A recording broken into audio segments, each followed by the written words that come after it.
구약 성경 848면입니다.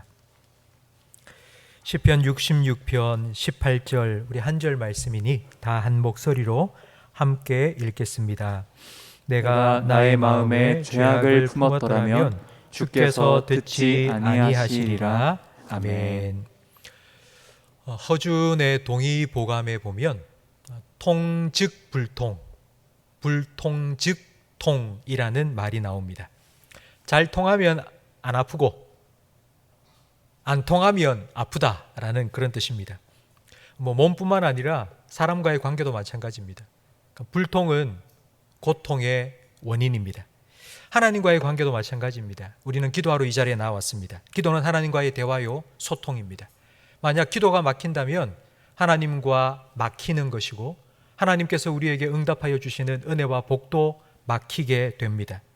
기도의 불통을 만들어내는 장애물 3가지를 오늘 말씀을 통하여 한 가지씩 살펴보면서 우리의 기도를 점검해 보는 시간을 가질 텐데요. 혹시라도 이 말씀 속에 내 마음 속에 내 기도에 뭔가 막혀 있다라고 느끼는 분들이 혹시 계시다면 하나님께서 은혜를 베푸셔서 뻥 뚫어주시기를, 그래서 하나님과 소통이 일어나고 하나님의 응답을 받게 되는 놀라운 은혜와 복이 여러분에게 임하기를 주님의 이름으로 축원합니다. 첫 번째 장애물은 오늘 우리가 함께 읽은 시편 66편 18절 말씀인데요. 다시 한 번 더 화면을 보면서 읽겠습니다. 내가 나의 마음에 죄악을 품었더라면 주께서 듣지 아니하시리라. 아멘. 부모가 밖에서 놀다가 더러워진 손으로 들어온 아이에게 과자를 준다고 생각해 보십시오. 그냥 과자를 선뜻 내밀어 주겠습니까? 먼저 손을 씻고 오라고 말할 것입니다. 더러운 손으로 과자를 받아 먹으면 더러운 것이 과자와 함께 입에 들어가 배탈이 날 수도 있기 때문입니다.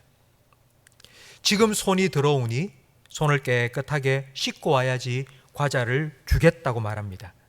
그런데 어제 너의 손이 더러웠기 때문에 오늘 내가 너에게 과자를 주지 않겠다고 말하는 건 아동 학대와 다를 바 없습니다.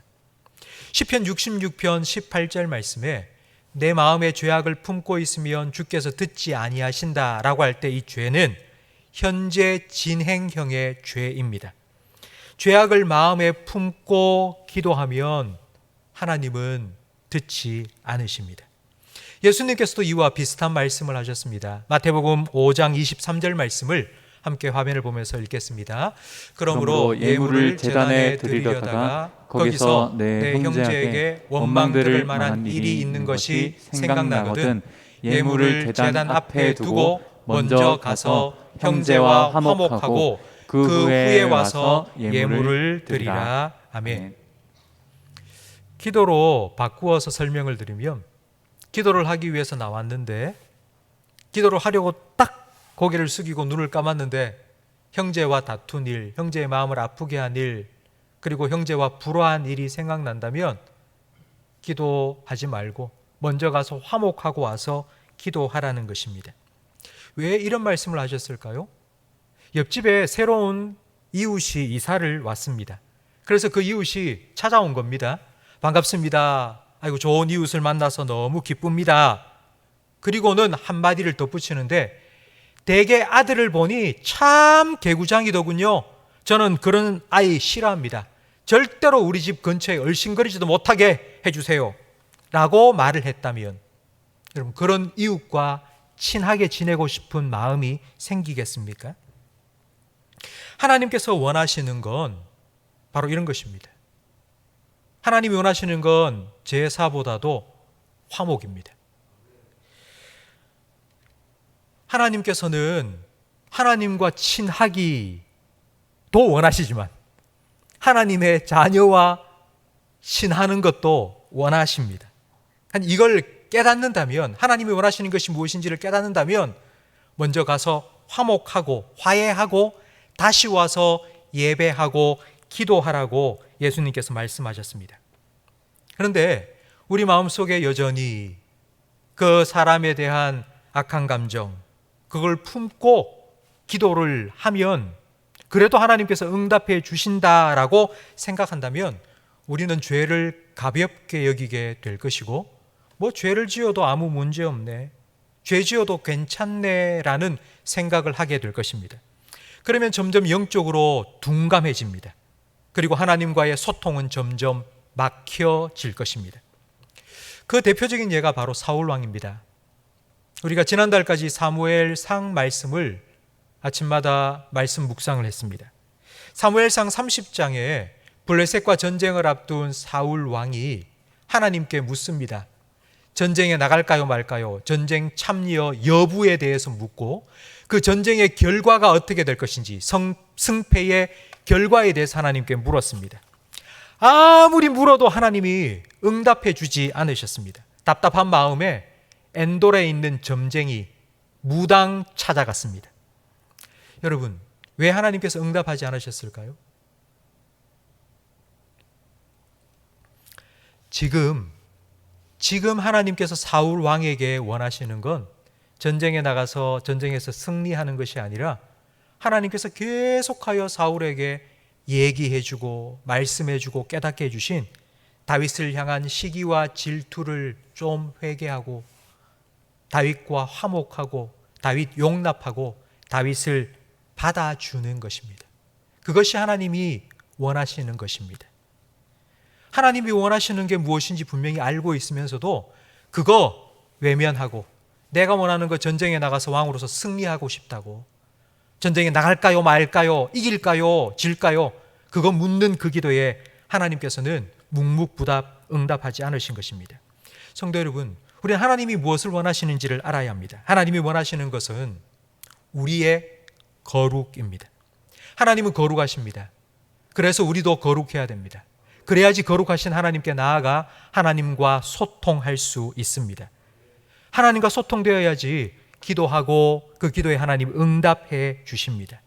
혹시 여러분, 이 말씀을 들으면서 생각나는 사람이 있습니까? 혹시 누구의 마음을 아프게 한 적은 없습니까? 멀리 있는 사람이 결코 아닙니다. 내가 마음을 아프게 하고 주님께서 우리에게 먼저 가서 화목하고 돌아오라고 말씀하신 그 사람은 정말 우리와 가까운 사람입니다. 내 남편, 내 아내, 내 자녀, 내 부모, 그리고 함께 신앙생활을 오랫동안 해온 성도들. 혹시 지금 여러분 마음속에 생각나는 사람이 있습니까? 오늘 기도회가 끝나고 나면 내일이라도 먼저 그분에게 연락하시고, 먼저 손 내미시고, 먼저 화해하시고, 먼저 용서하시고 용납하실 수 있기를, 그런 하나님의 넓은 마음을 이 기도의 시간을 통하여서 여러분이 품게 되기를 주님의 이름으로 축원합니다. 마음의 죄를 품는 것이 아니라 하나님의 사랑을 품고 하나님의 마음을 품고 그렇게 용서하고 하나님이 약속하신 응답을 받을 수 있기를 주님의 이름으로 축원합니다. 우리 두 번째, 하나님과 소통을 방해하는 두 번째 장애물이 무엇인지 우리 마태복음 6장 5절 말씀을 함께 읽어보겠습니다. 너희는 기도할 때에 외식하는 자와 같이 하지 말라. 그들은 사람에게 보이려고 회당과 큰 거리 어귀에 서서 기도하기를 좋아하느니라. 내가 진실로 너희에게 이르노니 그들은 자기 상을 이미 받았느니라. 아멘. 두 번째 기도의 장애물은 사람을 의식하는 마음입니다. 기도를 하면서 사람을 의식한다. 그 대표적인 예가 바로 대표 기도입니다. 성도 여러분, 혹시 여러분 대표 기도를 해 보셨습니까? 전도회를 섬길 때, 아니면 주일 오후 예배나 수요 예배 대표 기도 순서를 맡아서 대표 기도를 할 때, 여러분 그 대표 기도의 목적은 사람을 감동시키는 게 아닙니다. 여러분 잘 들으셔야 됩니다. 대표 기도를 하는 목적은 내 기도를 통해서 사람이 감동받아서 사람이 변화되도록 만드는 것이 결코 아닙니다. 그 일은 하나님께서 하실 일입니다. 내가 할 일이 아닙니다. 나는 기도하면 됩니다. 한 가지 더, 대표 기도를 하는 그 대표 기도를 듣고 있는 나머지 성도님들, 대표 기도하는 사람의 기도를 들으면서 저 사람 뭐 기도를 저렇게 해, 뭐 기도를 잘하니 못하니, 여러분 그런 생각, 그런 평가도 하지 마십시오. 그것도 하나님이 하실 일입니다. 그건 우리가 할 일이 아닙니다. 우리는 기도하면 됩니다. 대표 기도를 할 때에, 기도를 하기 전에 이런 말을 합니다. 기도 인도하겠습니다. 기도 인도한다. 여러분, 기도 인도라는 건 내가 다른 사람들보다 기도를 잘하기 때문에 내 기도로 다른 사람을 인도한다, 그런 뜻이 아니고요. 내 기도를 통하여서 나도, 그리고 다른 성도님들도 함께 하나님께로 나아간다는 의미입니다. 내 기도로 성도들과 함께 하나님께로 나아가 하나님께로 인도해 가기 위해서는 내가 먼저 하나님을 향해야 되고, 내가 먼저 하나님께 나아가야 합니다. 그래야지 하나님께로 인도해 나갈 수 있습니다. 대표 기도를 하면서 나는 기도를 할 때에 자꾸 틀릴까 걱정이 되고 사람이 의식됩니다 하시는 분들이 있다면 저는 이렇게 말씀드립니다. 기도문을 적어 오세요. 일주일 동안 대표 기도를 준비하면서 어떤 기도를 드릴까, 우리 교회를 위해서 어떤 기도를 하면 좋을까, 또 생각하고 하나하나 적고 수정하고 고치면서 기도문을 작성하는, 그만큼 기도를 준비합니다. 그리고 그 기도문을 보고 읽으면서 사람을 의식하는 것이 아니라 오히려 기도에 더 집중할 수 있게 만들어줍니다. 그렇기 때문에 사람을 의식하지 않기 위해서 기도문을 적어서 그 기도문을 읽는 기도도 정말 좋은 방법입니다. 사람을 의식하는 기도, 또 하나의 모습은 바로 기도하는 내 모습을 사람들에게 보여주고 싶은 유혹을 가지는 것입니다.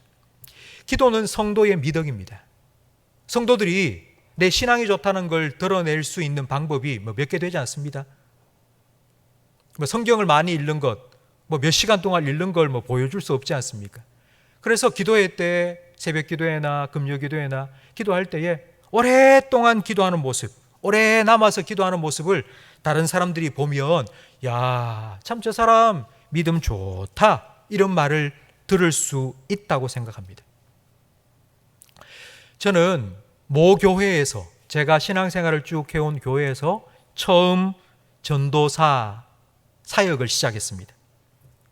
전도사가 되면서 안 나가던 새벽 기도를 꼬박꼬박 나갔는데, 그 새벽 기도에 나온 부목사님 중에 한 분이 정말 오랫동안 기도를 하십니다. 1시간 넘게 기도를 하셨습니다. 그냥 그때 어린 마음에 오기가 생겼습니다. 나는 저분보다 더 오래 기도해야지. 그래서 그분이 기도를 마치고 일어서고 나가면은 저도 일어서서 나갔습니다.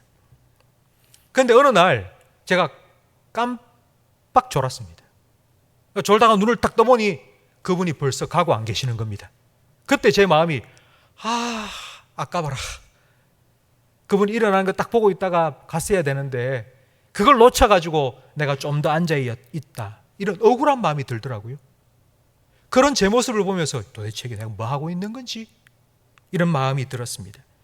성도 여러분, 이건 바로 사람을 의식하는 기도이고, 이것이 바로 예수님께서 지적하신 외식하는 기도입니다.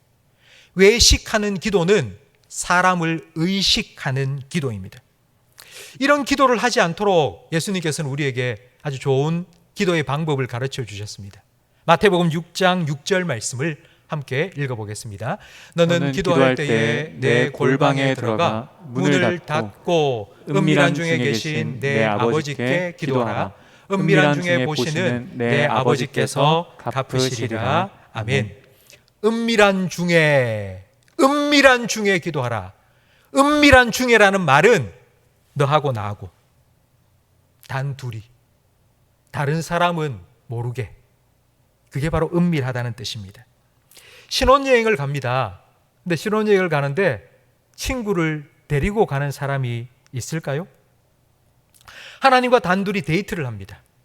그런데 그 데이트하는 그 자리에, 그 시간에 다른 사람을 하나님과 나 사이에 끼어 넣지 마세요. 하나님과 단둘이 은밀하게 하나님과 교제하십시오. 하나님께 집중하여서 하나님과 1대1로 하나님과 깊은 교제를 나누기 위하여서 제가 쓰는 3가지 방법을 여러분에게 알려드리겠습니다. 집중이 잘 되지 않을 때, 자꾸 다른 생각이 들고 다른 사람이 자꾸 머리에 떠오르고 할 때, 그때에 저는 찬양을 부릅니다. 하나님을 높이는 찬양, 하나님이 어떤 분이신지를 높이는, 드러내는 그런 경배와 찬양을 부르다 보면 저절로 하나님께 마음이 모아집니다. 2번째로는 기도하기가 힘들 때, 뭘 기도해야 될지 잘 생각나지 않고 억지로 앉아 있다가 자꾸 딴 생각이 들 때, 그때는 제가 늘 적어 다니는 기도 노트를 꺼냅니다. 요즘에 핸드폰에 얼마나 이 노트 기능이 잘 되어 있는지 모릅니다. 그래서 그 기도문을 저장해 놓은 걸 하나씩 꺼내서 읽습니다. 그러면 기도에 집중하게 되고 다시 하나님께 집중할 수 있습니다. 그러다가 또 잠깐씩 잡생각이 들 때가 있습니다. 성도 여러분, 혹시 여러분들 중에 불면증에 시달리는 분 계십니까? 불면증으로 오랫동안 고생하신 분들은 밤이 두렵다고 말합니다. 그래서 밤에 자려고 누웠는데 잠이 오지 않으면 계속해서 자야 되는데 이런 생각을 하면 할수록 딴 생각, 다른 생각들이 막 머릿속을 오만 가지 휘젓고 다닌다고 합니다. 근데 그 생각을 떨쳐버리려고 생각 안 해야지 누구 떠오르고 뭐 할 일 떠오르고 안 해야지 그렇게 애쓰면 애쓸수록 더 또렷하게 생각이 난다고 합니다. 기도할 때도 그런 것 같습니다. 하나님께 더 집중해야지, 하나님께 내 마음을 다 쏟고 하나님께만 기도해야지 라고 생각하면 생각할수록 참 잡생각이 더 많이 떠오를 때가 저는 많이 있습니다. 그럴 때 억지로 잡생각을 안 하려고, 그 생각을 지워버리려고 애쓰는 것이 아니라 저는 그 잡생각을 가지고 기도합니다. 떠오르는 사람, 하나님 왜 이 사람이 떠오를까요? 왜 이 사람이 생각날까요? 혹시 이 사람 제가 뭐 기도해야 줘야 될 그런 기도의 제목이 있습니까? 하나님 가르쳐 주세요. 그렇게 잡생각을 가지고 하나님께 기도합니다. 떠오른 내일 해야 될 일, 하나님께 집중해야 되는데 그런데 자꾸 할 일이 생각납니다. 그러면 그 일 가지고 하나님 어떻게 하면 좋을까요? 하나님은 어떻게 일을 이루시길 원하십니까? 물어보면서 그 일 가지고 그런 잡생각을 디딤돌 삼아서 하나님께 나아갑니다. 성도 여러분, 우리가 하나님과 대화하며 기도하는 것, 그건 하나님께서 우리에게 완벽한 대화의 기술을 요구하는 것이 아닙니다. 우리가 완벽한 기도로 하나님 앞에 뭐 막힌 것 없이 버벅거리지 않고 그렇게 늘 하나님 앞에 쑥 나아가서 기도하는 것, 하나님께서 그런 대화 우리와 하기를 원하는 게 아닙니다. 그냥 일상적으로 어린아이가 엄마에게 앞뒤 문맥도 맞지 않는 더듬더듬거리면서 하는 그런 말, 그냥 일상적인 대화, 하나님께서는 우리에게 그런 대화를 원하시는 것입니다. 그렇기 때문에 우리는 무엇이든지 하나님께 아뢰고 기도하면서 점점 더 하나님께로 나아가면 하나님께서 우리 기도를 도와주십니다. 기도 응답의 3번째 장애물, 그것은 바로 정욕입니다. 야고보서 4장 3절 말씀을 우리 화면을 보면서 함께 읽어보겠습니다. 구하여도 받지 못함은 정욕으로 쓰려고 잘못 구하기 때문이라. 아멘. 교도소 선교를 하시는 목사님의 이야기를 들었습니다.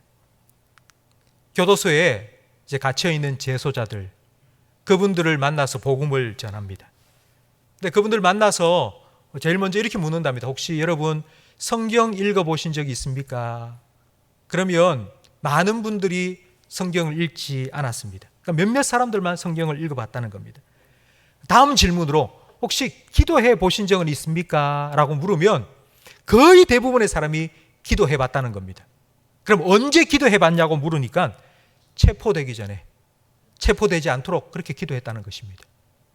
만약 하나님께서 그런 기도에 응답해 주셨다면 하나님도 그들과 공범이 되는 것입니다. 성도 여러분, 요즘 경기가 어렵다 보니 일확천금을 꿈꾸는 사람들이 참 많습니다. 그래서 주식 투자 같은 것에 열광합니다. 유튜브도 찾아보고 투자하는 사람들 그들의 노하우를 또 배우면서 주식 투자를 참 많이 합니다. 청년들 중에도 주식 투자를 하는 사람들이 많다고 합니다. 만약 여러분이 주식 투자를 한다면, 주식을 많이 사놓았다면 여러분 어떤 기도를 하겠습니까? 여러분 어떤 기도를 하겠습니까? 그 주식 투자한 그걸 두고 뭐라고 기도하시겠습니까? 하나님, 제가 투자한 회사가 경영진에게 좀 지혜를 주셔서 회사를 잘 운영하게 해 주시고, 그래서 회사가 더 발전해서 많은 직원들을 고용하게 해 주시고, 또 그 회사를 통하여서 경제가 회복될 수 있도록 해 주세요 라고 혹시 여러분 기도하십니까? 만약 그런 기도를 한다면 여러분은 투자를 한 것이 맞습니다. 그런데 그렇지 않고 무조건 하나님, 주가가 2배가 뛰게 해주세요, 대박 나게 해주세요, 그리고 나 돈 좀 많이 벌게 해주세요, 만약 이렇게 기도한다면 투자하신 것이 아니라 투기하신 것입니다.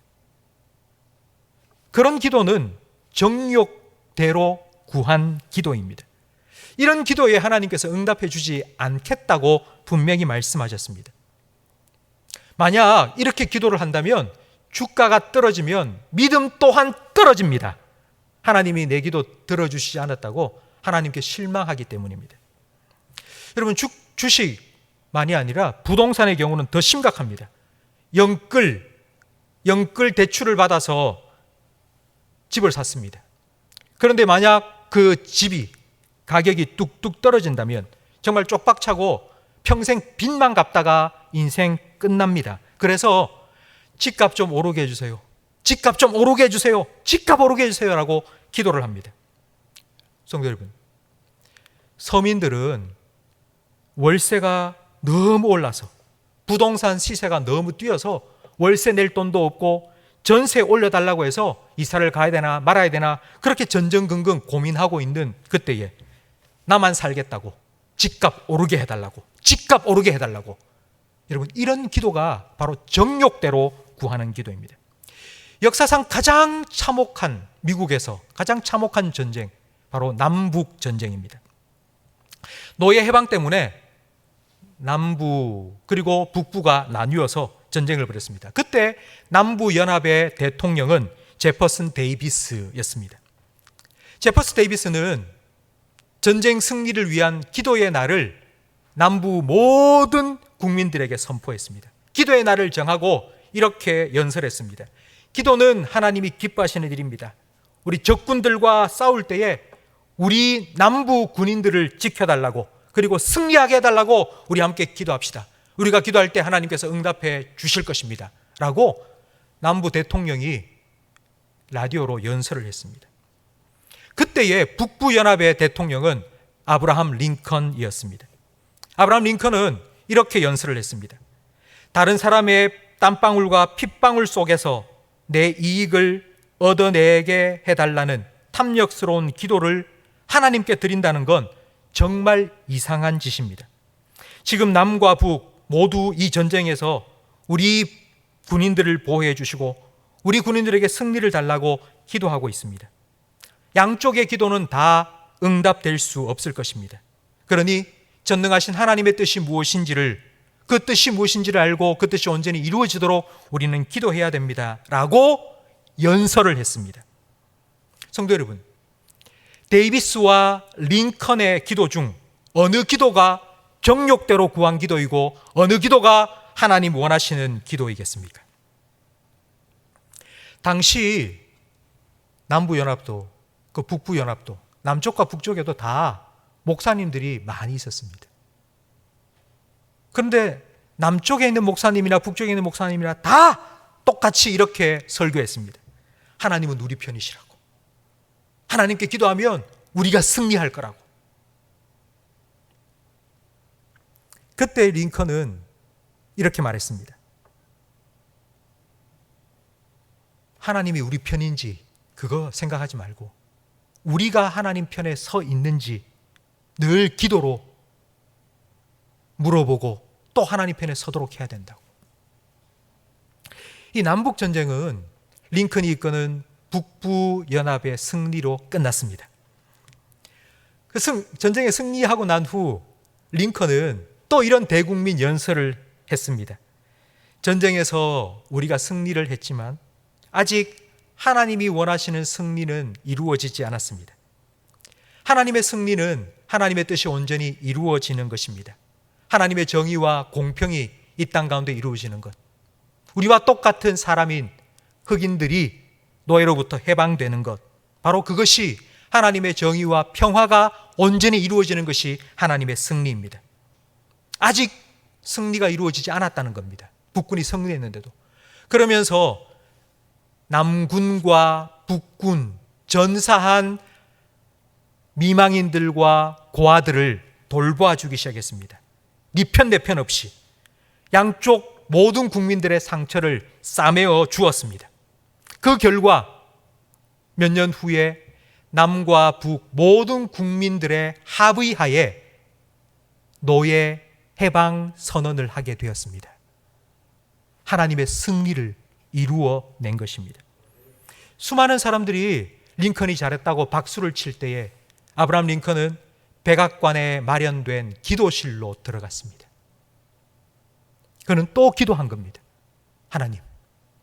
하나님께서 내 기도에 응답하셔서 이렇게 하나님의 승리를 나타내 주셨다고. 성도 여러분, 예수님께서는 40일 금식하여 줄이실 때에 마귀에게 시험을 받으셨습니다. 마귀는 이렇게 시험했습니다. 돌로 떡을 만들어 먹어라. 예수님은 그렇게 하실 능력이 있었습니다. 그러나 그렇게 하지 않으셨습니다. 그리고 이렇게 시험을 물리치셨습니다. 사람이 떡으로만 살 것이 아니요 하나님의 입으로부터 나오는 모든 말씀으로 살 것이라. 예수님이 배가 덜 고파서 이렇게 말씀하신 것이 아닙니다. 우리와 똑같은 사람이시기 때문에 40일 아무것도 먹고 마시지 않았기 때문에 예수님은 정말 백가죽이 등에 붙을 정도로 배가 고프셨습니다. 그런데 왜 예수님께서 이렇게 말씀하셨을까요? 생존을 위해서 먹는 것보다 더 중요한 것은 가치 있는 삶을 사는 것이기 때문입니다. 이 예수님을 믿는 제자들은 자기를 부인하고 자기 십자가를 지고 예수님을 따랐습니다. 초대교회 성도들은 예수님과 복음을 위해 나의 유익과 만족을 포기했습니다. 사도 바울은 세상 사람들이 부러워하는 자기의 화려한 스펙, 그 모든 것들을 배설물처럼 여긴다고 말했습니다. 제가 설교 준비를 하면서 인터넷 뉴스를 제가 쭉 찾아봤습니다. 코로나 기간 동안 참 우리 한국교회가 사람들로부터 손가락질을 참 많이 당했죠. 근데 그 와중에서도 정말 이런 교회, 정말 참 귀한 교회다. 세상의 빛과 소금과 같은 역할을 했던 그런 교회에 관한 뉴스들도 참 많이 있었습니다. 그 교회들 뉴스를 제가 봤는데요. 교회 성도들 중에는 여윳돈을 가지고 부동산을 사서 임대업을 하는 분들도 많이 있습니다. 그런데 그 코로나 기간 동안 이제 이렇게 교회에서 목사님과 성도들이 함께 마음을 모은 것입니다. 코로나 기간 동안 다 힘드니까 혹시 여러분 월세를 놔놓고 전세를 준 그 세입자에게 월세를 좀 깎아줍시다. 그리고 전세금 올리지 말고 우리 동결합시다. 교회 성도들이 다 그렇게 하나님을 위하여서 마음을 모은 것입니다. 사실 이런 결정을 하는 것이 힘든 일입니다. 재산세는 계속 오릅니다. 종합부동산세도 계속 오릅니다. 세를 받아서 세금을 내야 되는데 세금은 점점 오르고, 그런데 세는 더 깎아주고, 동결시키고, 진짜 쉽지 않은 결정 아닙니까? 그런데 그 교회의 성도들은 그게 하나님을 위한 것이고 그게 세상의 빛과 소금의 사명을 감당하는 길이라는 것을 동의하고 그 뜻을 위하여서 나의 자그마한 유익, 이익 그걸 포기하고 착한 임대인 운동에 교회적으로 동참하였던 것입니다. 이런 교회들이 우리나라에 참 많이 있었습니다. 찾아보면 어느 교회 이런 운동을 하면서 주변으로부터 얼마나 많은 칭찬을 받았는지, 코로나 기간 동안 정말 세상의 빛과 소금의 사명을 감당한 교회의 모습을 보여주었구나라는 생각이 들었습니다. 저는 그 뉴스를 보면서 우리 교회에 대한 그런 소망이 생겼습니다. 우리 교회에도, 우리 성도들의 삶 가운데도 이와 같은 이제 하나님이 기뻐하시는 세상의 빛과 소금의 삶을 살아가는 그와 같은 모습이 나타난다면 얼마나 좋을까. 여러분, 그러기 위해서는 우리의 기도가 달라져야 합니다. 좁은 기도, 나를 위한 기도, 내 자녀 잘 되라, 내 사업이 잘 되라고, 내 교회가 부흥하라고, 그런 기도만이 아니라, 속 좁은 기도가 아니라 폭넓은 기도가 우리에게 나와야 됩니다. 우리의 기도가 하나님을 내 수준으로 끌어내리는 기도가 아니라 우리가 하나님의 수준으로 높아지는, 올라가는, 하나님의 마음처럼 넓어지는, 하나님의 시스도로 온 세상을 품을 수 있는 바로 그와 같은 기도가 되기를 간절히 바랍니다. 하나님은 우리가 기도하기를 원하십니다. 하나님은 우리와 소통하기를 원하십니다. 그렇기 때문에 하나님께서는 하나님과 우리 사이에 막혀있는 기도의 장애물 뚫어주시기를 원하십니다. 제거해 주시기를 원하십니다. 우리 마음속에 혹시 품은 죄악이 있습니까? 그것이 무엇이든지 하나님 앞에 내어놓으십시오. 혹시 사람을 의식하는 마음이 있습니까?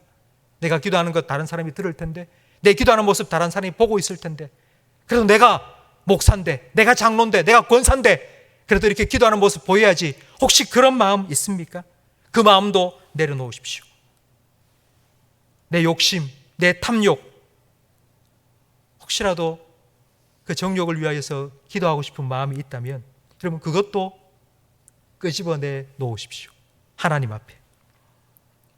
만약 우리가 이런 마음들을 하나님 앞에 기도하며 꺼내놓지 않으면 그냥 내가 마음을 비웠다, 난 다 내려놨다 라고 말할지라도 금세 그런 마음이 다시 우리 마음속을 채울 것입니다. 여러분, 하나님 앞에 꺼내놓으십시오. 하나님 앞에 토해놓으십시오. 하나님 앞에 내놓으십시오. 그러면 하나님께서 하나님의 마음으로 채워주실 것입니다. 하나님으로 가득 채워주셔서 우리의 기도가 더 높은 기도, 더 깊은 기도, 더 넓은 기도, 하나님의 마음을 품은 그런 기도로 하나님께서 변화시켜 주실 것입니다. 성도 여러분, 이런 기도의 놀라운 맛을, 기도의 놀라운 세계를, 그리고 그 기도에 응답하시는 놀라운 하나님을 경험하시는 저와 우리 모든 성도님들, 우리 교회가 되기를 주님의 이름으로 축복합니다.